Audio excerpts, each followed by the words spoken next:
Major funding for drinking and driving, the toll, the tears, has been provided by Mid-Atlantic Toyota Distributors Incorporated, a subsidiary of Frederick Wiseman Company.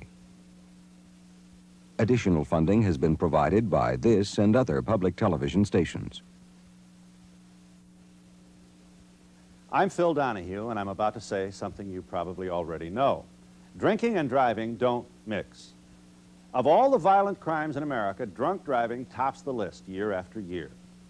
We call alcohol-related crashes accidents. Some have been called murders by the courts. Many involve a choice. A person knows that he or she has had too much to drink, yet drives anyway. Had they not chosen to get behind the wheel, the tragedy might never have happened. Some of us are beginning to get the message.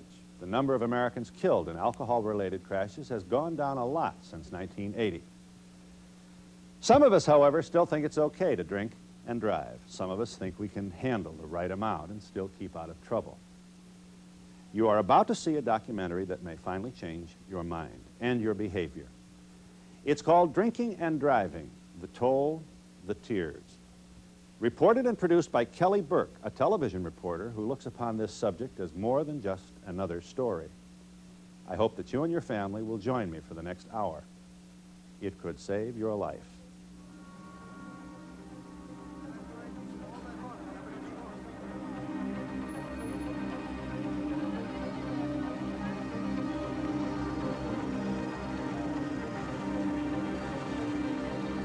You got beer in the car?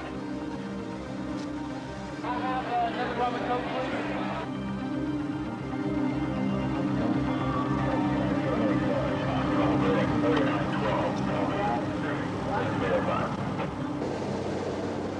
We're all aware of society's new standards and tougher enforcement designed to prevent accidents. But this day, nearly 65 people will have died and over 2,000 will have been injured in alcohol-related crashes in this country. Alcohol remains our cultural elixir, our favorite escape, and a mistake for millions of Americans. Perhaps there would be further progress if we could go beyond the headlines and the fleeting pictures on the newscast to really understand the consequences people go through. Those consequences are long-term and deeply felt. What follows are actual cases of people who felt so strongly about trying to prevent the nightmare for others that they were willing to relive their own. None want sympathy, all want understanding and a commitment from you for your own survival and that of others.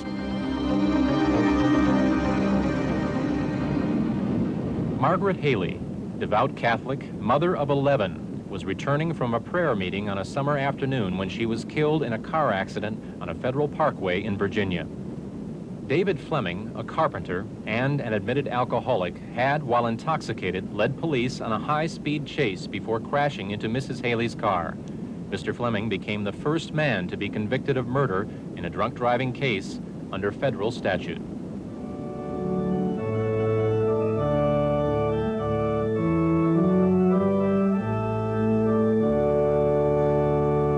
Who gives this woman to be married to this man? Her mother and I. A new family begins. Two families extend. And the human family is strengthened. For Dick Haley, a father of the groom, it is a happy moment. All of his 11 children are assembled again. But even here, there is a void to fill with faith. For Margaret, wife and mother and keeper of the family spirit, gone over 2 years, is still missed. We had been a team working to raise a family, and the partnership of husband and wife had been broken, and the real question is, what does the Lord want me to do next? There's obviously a void. The decisions one used to share, say what college one should go to, the boyfriends, the girlfriends, the weddings. We had breakfast together every day. She always fixed breakfast for me, and we always shared the readings. And we did that with the children. With this ring I thee wed. With this ring I thee wed.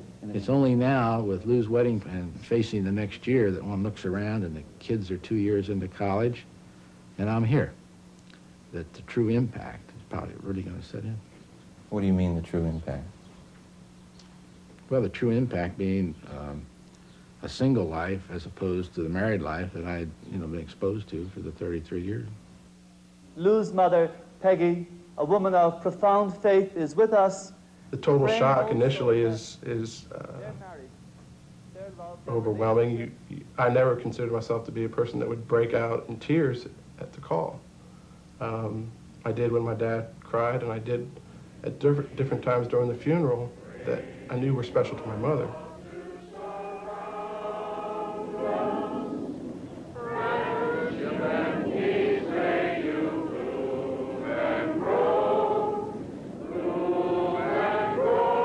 Today is the type of day that I like to go out for a bicycle ride. I live just up the street, and come in, visit my mom. It would have been the type of day.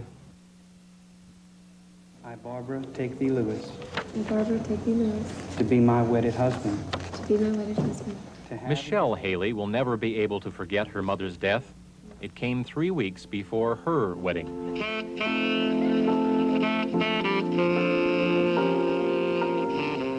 And my mom and I had made many arrangements together to just go into the florist and the photographer. And so I guess those were real symbolic kind of things where she wasn't there. And it hurt a lot.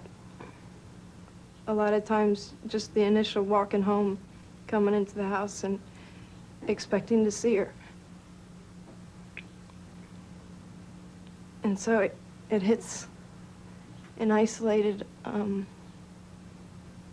jolts. You don't have that interaction anymore. You don't have anyone that really cares as much about what silly things your kids did today. And you also don't have the feedback of, is this the right thing to do? Is this something to expect? And then there's the sharing. And for my brothers and sisters, they'll never experience the little bit that I had, of having her come and help me when the baby came. The youngest, twins Vince and Kim, went through their final year of high school without Mom. At graduation, you see everybody taking pictures with their parents. You see Mom and Dad there, and you have that loneliness, and you just know that, things could have been different.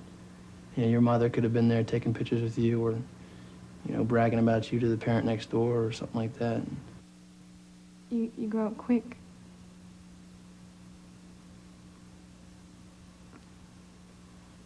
I guess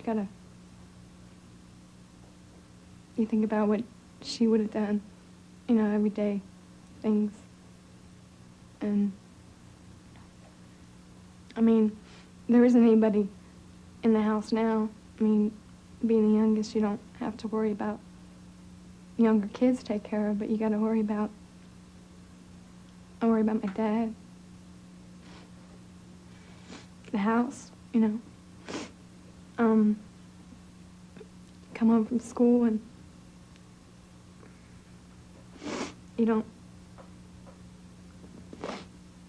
there's nobody there to talk to. I can remember plenty of times, months later, where I'll tell a friend, I'll go home and tell Mom. I pronounce that they are husband and wife together in the name of the Father and of the Son and of the Holy Spirit.